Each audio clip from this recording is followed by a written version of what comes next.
She calls him scum and brings hell to his door. A fatal mistake. Because when a former Navy SEAL is pushed to the limit, he doesn't just fight to survive, he fights to destroy. The way he turns the tables will take your breath away, and you won't believe what his ultimate weapon is. Only human garbage would live in a slum like this. The venomous words, spat out like poison, tore through the wall of silence Jake Dalton had spent a lifetime building. He was sitting on his wooden porch steps, his morning coffee grown cold in his hands, his eyes fixed on the misty peaks of the Montana mountains. It was his daily ritual to breathe in the silence, to let the clean air wash away the remnants of war from his mind. But today, that peace was brutally violated. Karen White stood there, right in the middle of his yard, a black ink stain on a landscape painting. She hadn't bothered to park outside. Her gleaming white Range Rover had carved a long scar across the new grass, stopping just a few feet from the steps in an act of absolute dominance. She wore a garish pink tracksuit and held a phone, which she was using to photograph Jake's house as if it were an exhibit at a zoo. Jake slowly rose to his feet. He was a full head taller than her, the solid frame of a soldier evident beneath his thin t-shirt. But he said nothing, just watched, his silence more unnerving than any shout. "What are you looking at?" Karen sneered, a look of pure contempt on her face. "I'm documenting this filth. That fence is the color of rotting wood. You've got firewood thrown about like trash, and your house looks like it's about to collapse. You are turning this place into a ghetto. My wealthy friends in the valley will not stand for this." She lowered her phone, her sharp eyes sweeping over Jake from head to toe. "I've looked into you, Dalton. No family, no stable career, bought this land with a disability pension, a failure running from society. What right do you have to bring your filth here?" Every word was a knife, not aimed at his skin, but cutting straight into his pride. Jake had been shot. He had been tortured. But no enemy had ever dared to insult his sacrifice like this. He felt a familiar heat, a monster he had spent years trying to chain up, stirring and straining to break free. "You're on my land," Jake said, his voice low and cold, each word crisp. "Leave." Karen burst out laughing, a shrill, artificial sound. "Your land. A drifter like you has land. This property belongs to people who know how to appreciate it, who can turn it into something luxurious and classy, not for a redneck like you to turn it into a dump." She stepped closer, her arrogance making her reckless. "I've spoken with the committee. We will find every way possible to kick you out. You'll be fined for environmental code violations, building code violations, fire safety violations. We will bury you in paperwork and fees until you're forced to sell this hovel for pennies on the dollar, and I will be the one to buy it." That's when Jake moved. Not fast, not rushed, but each step he took on the ground seemed to make it tremble. He advanced on Karen, and for the first time, the smirk on her face vanished. She saw a change in his eyes. The calm blue had turned dark, as deep and dangerous as an abyss. "You have no idea what I've done to earn this silence," Jake growled, his voice no longer that of a farmer, but of a predator. He stopped directly in front of her, so close she could feel the heat radiating from his body. "You talk about rules, about laws," he continued, his voice dropping lower but gaining intensity. "I've been in places with no rules, no laws. I've faced men far worse than you, men who make you look like a spoiled child throwing a tantrum. You talk about filth. You know nothing about real filth." Karen took a step back, fear finally showing on her face. "You? What are you going to do? Don't you threaten me?" Jake tilted his head, a cold, terrifying smile playing on his lips. "Threaten you, no. This isn't a threat, it's a promise." He pointed toward her car. "You have 10 seconds to get your car and yourself the hell off my property. After 10 seconds, I won't be responsible for what happens next. And I promise you, it won't be in any of your HOA rulebooks." The raw ruthlessness and absolute authority in his voice completely shattered Karen's confidence. She didn't say another word, turning, nearly tripping as she scrambled back to her vehicle. She started the engine, the tires screeching on the grass as she hastily turned and sped away from the ranch. Jake stood alone in the scarred yard, the rage still boiling in his veins. The air was no longer clean. It was poisoned with hatred and arrogance.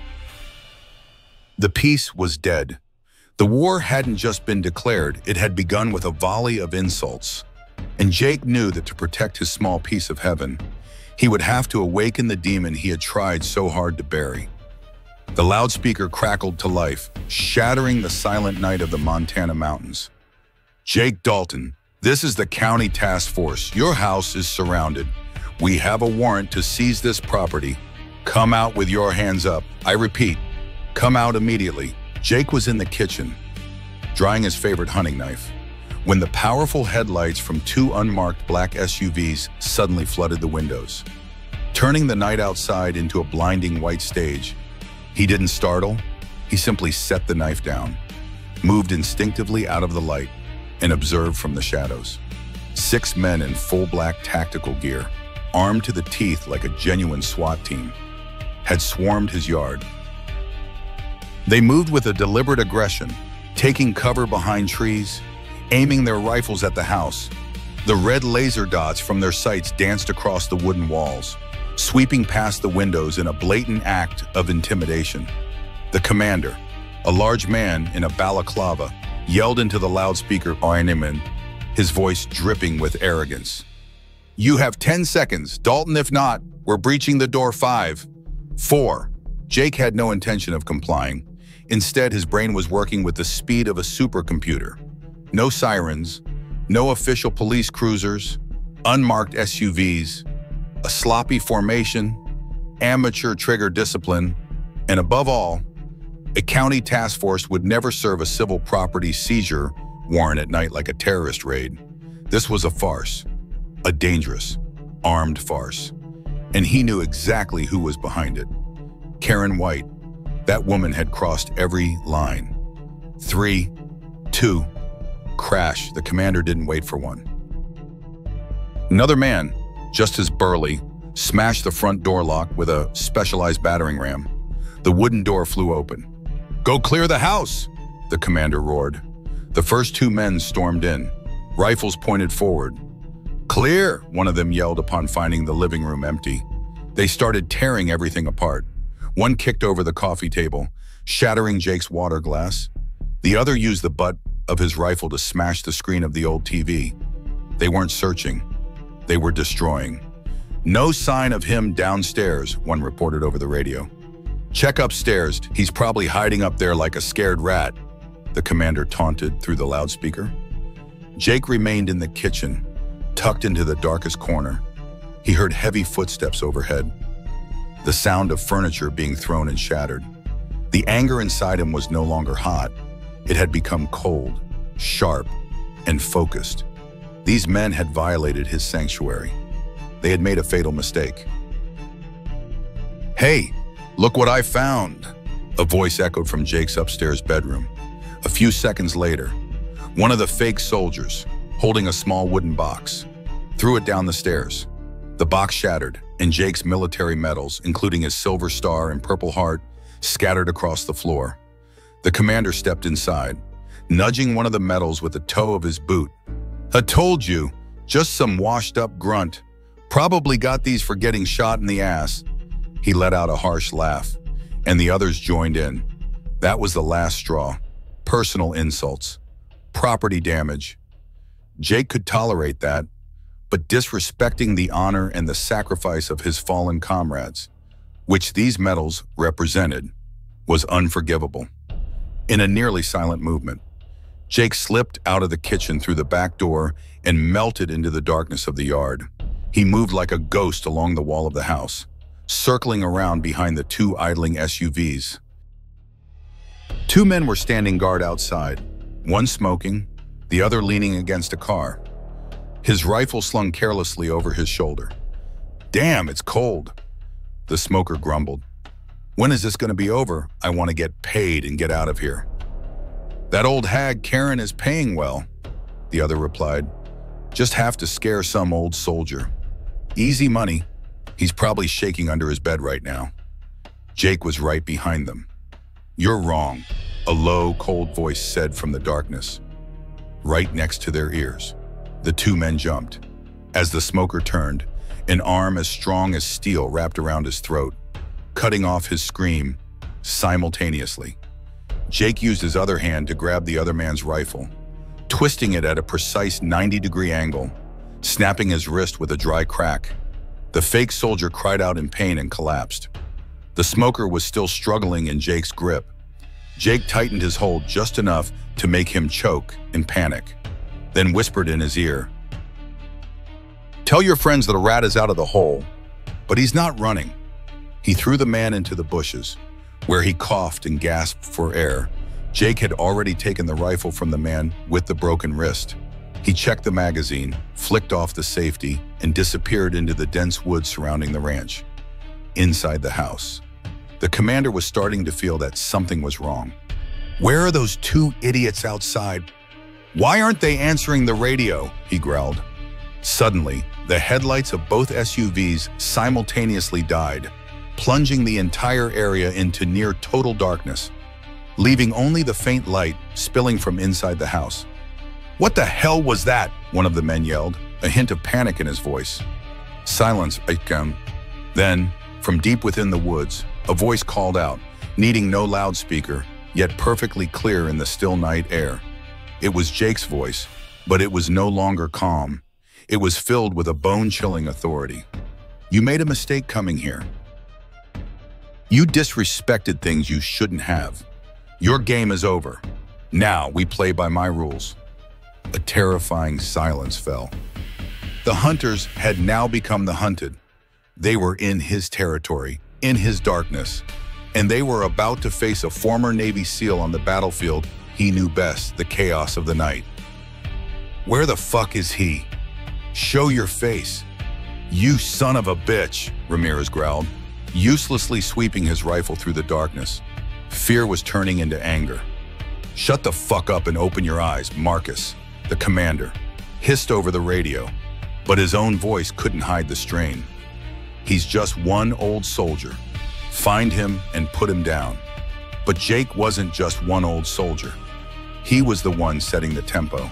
From behind the woodpile, he threw a brick at an empty metal drum on the other side of the yard, creating a loud clang. "There, light that motherfucker up!" Marcus screamed, and instantly, all three men turned toward the sound, unloading their weapons like maniacs. The muzzle flashes were a beacon in the night, pinpointing their location and their stupidity.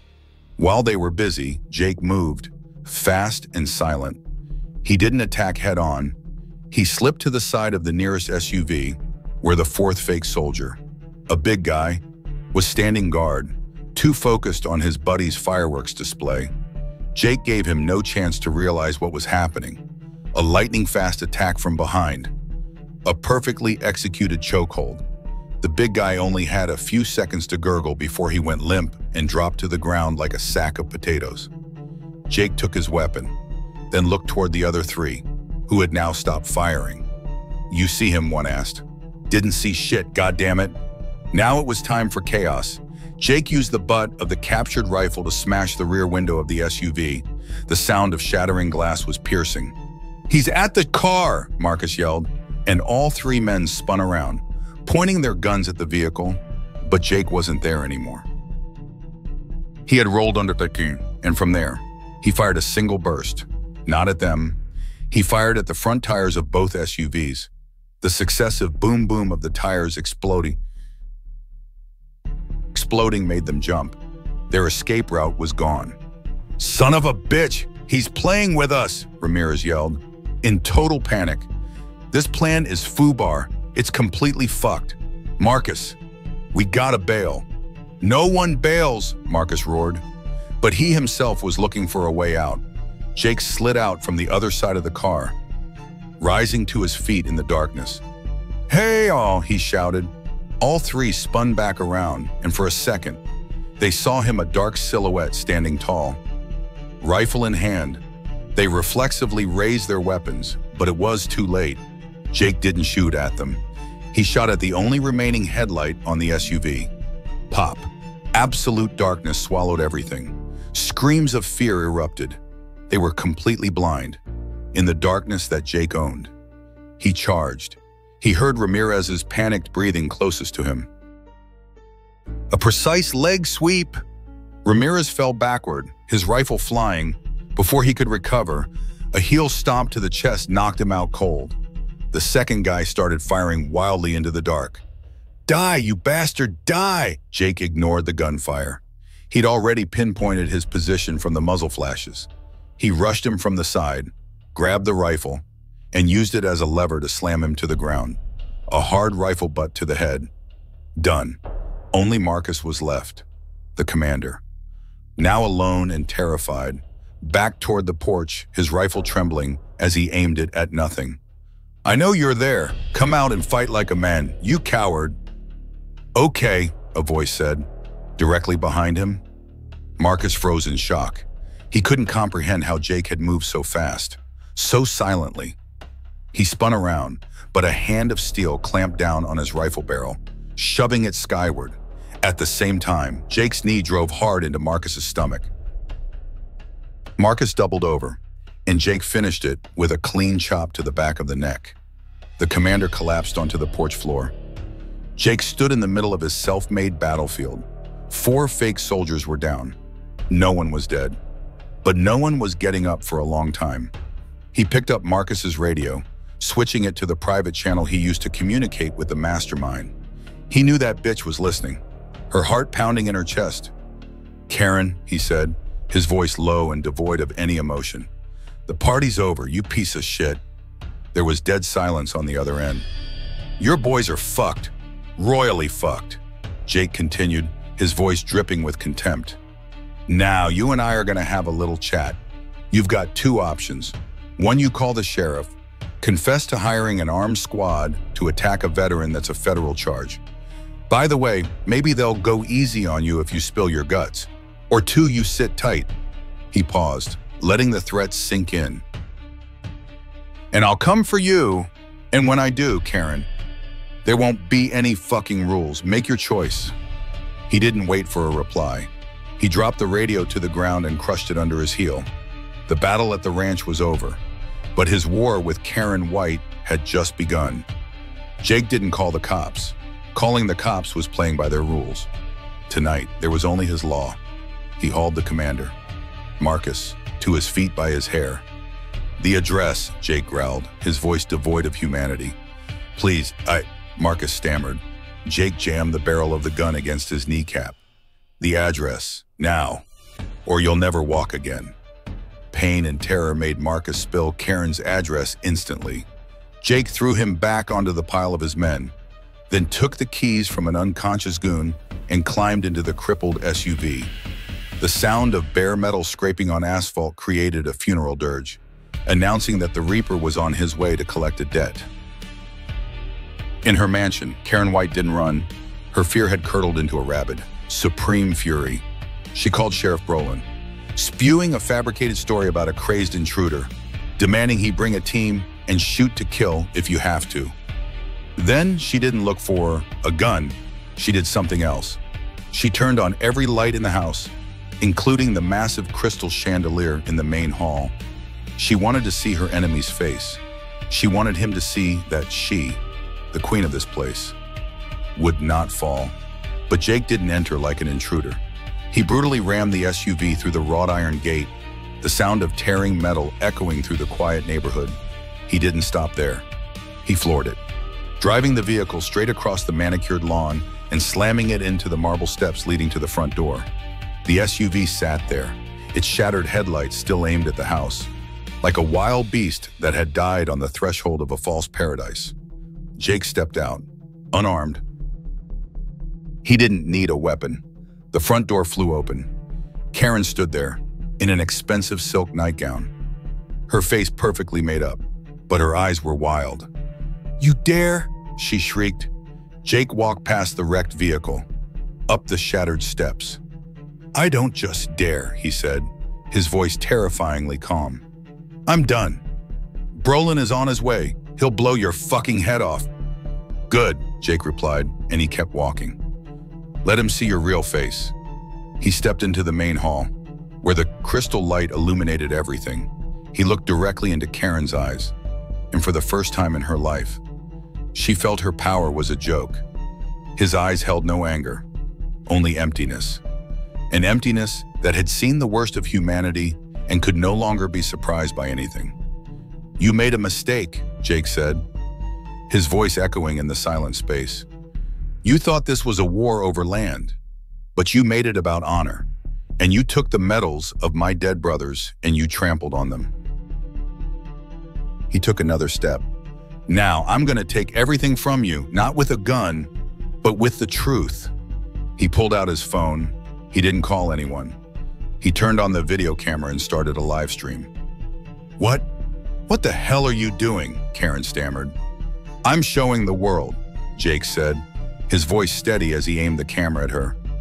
"I'm showing them Karen White, a model citizen who hired 6 armed mercenaries to attack a veteran on his own property. I'm showing them you ordered the destruction and injury of a man because he didn't paint his fence white." He panned the camera around the room. "I'm showing them this wealth was built on bullying and corruption. I'm showing them you called your local sheriff and ordered him to shoot a victim." Karen's face drained of all color. A live stream. Hundreds. Then thousands of eyes were watching. Her downfall wasn't happening in the dark. It was being broadcast live. "Stop it! Stop it! Now!" she screamed, lunging at him. Jake simply put up a hand, stopping her cold. Her strength against his was like a moth hitting stone. "You're going to tell them everything," he commanded, his voice allowing no refusal. "You're going to confess, right now, on this channel." Just then, the sound of sirens filled the air. Sheriff Brolin and his men were arriving, but they weren't the only ones. Behind them was a convoy of state police vehicles. Dave Miller hadn't just gone to the ranch. He had sent another team straight to Karen's address. The front door was still wide open. Cops flooded in, guns drawn, and stopped at an unforgettable sight. Their queen, Karen White, was crumpled on the floor, sobbing pathetically before a tall man who was pointing not a gun at her, but a phone. The live stream's viewer count was in the tens of thousands.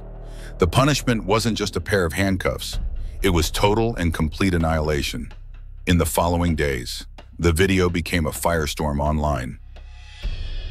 The name Karen White became a meme for entitled arrogant abuse. Her powerful husband filed for divorce immediately to salvage his own reputation. Her high society friends cut all ties. Sheriff Brolin was suspended and faced a federal investigation. The 6 mercenaries, to save their own asses, sang like canaries, revealing every disgusting detail of Karen Piren's plan. The mansion was seized, her assets frozen. Karen White, once a woman of power, became a social pariah facing decades in federal prison. She lost everything: money, power, family, and above all, her dignity. A few weeks later, Jake stood on his porch, looking out at the mountains. A pickup truck drove by, and the driver rolled down his window and gave him a thumbs up. Jake nodded back. He hadn't just won back his peace. He had brought justice to the entire valley. He took a sip of coffee, feeling the warm morning sun. The silence was now complete. It wasn't the silence of loneliness, but the silence of victory. A final, absolute victory. Jake Dalton's story is a reminder that true strength lies not in power or intimidation, but in courage and integrity. He proves that even one person can stand up to injustice. Thanks for watching. If you enjoyed this story, please like, subscribe, and leave a comment.